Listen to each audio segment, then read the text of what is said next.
দেশের বাইরে ক্রাশ? দেশের বাইরে ক্রাশ? দেশের বাইরে? বাইরে। হায় হায়, কোন সিনেমার, কোন দেশে? সোনম কাপুর না কি যেন নাম, ওনার নাম কি? ওকে ওকে ফাইন, স্কিপ করছি। দেশে দেশে কে? দেশে ক্রাশ কে? দেশে ক্রাশ নাই। নাই? আয় হায়, সিনিয়রদের মধ্যে বলা যাবে, সমস্যা নেই। অপি করিম আপু, ওকে ফাইন। ঈশিতা আপু। ও বাবা, দুজনের নাম আমার প্রচন্ড ভালো লাগে এবং ওনার মানে আমারও দুজনই খুবই খুবই পছন্দের। শ্রদ্ধার সাথে ওনাদের আমার স্মরণ করি আমি। উনি দারুণ অভিনেত্রী, ওনারা দুইজন দারুণ। তোমাকে ভার্সেটাইল অ্যাক্টর বলা যাবে কি? তুমি কি মনে করো? এটা আমি কিছু মনে করি না, আমি শুধু কাজ করে যাচ্ছি। Okay.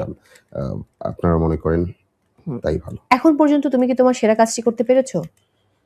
সেরার কি শেষ আছে আসলে? না মনে হয়। না, আরো অনেক সেরা কাজ করার আশায় আছি আর কি। ওকে, এই যে আমি তোমার সামনে মাত্র বসে তো আছি, শুরু। তোমার জীবনের প্রথম মঞ্চের সহশিল্পী, মঞ্চের সহশিল্পী, শুধু মঞ্চে না, পর্দায় পর্দায় প্রথম সহশিল্পী, মঞ্চে প্রথম সহশিল্পী। তুমি জীবনে প্রথম আমার সাথে দেশের বাইরে গেছো। দেশের বাইরেও আমরা একসাথে এবার যাবো। বলো, মুকাভিনয় মিস করো কিনা? মিস করি। আমিও করি।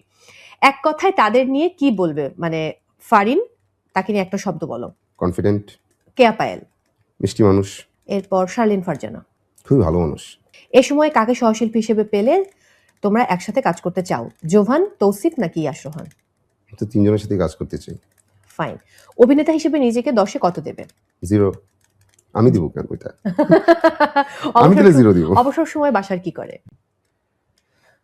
ঘুমায়, রান্না করে, কবিতা পড়ে, গান শোনে। কবিতা লেখে?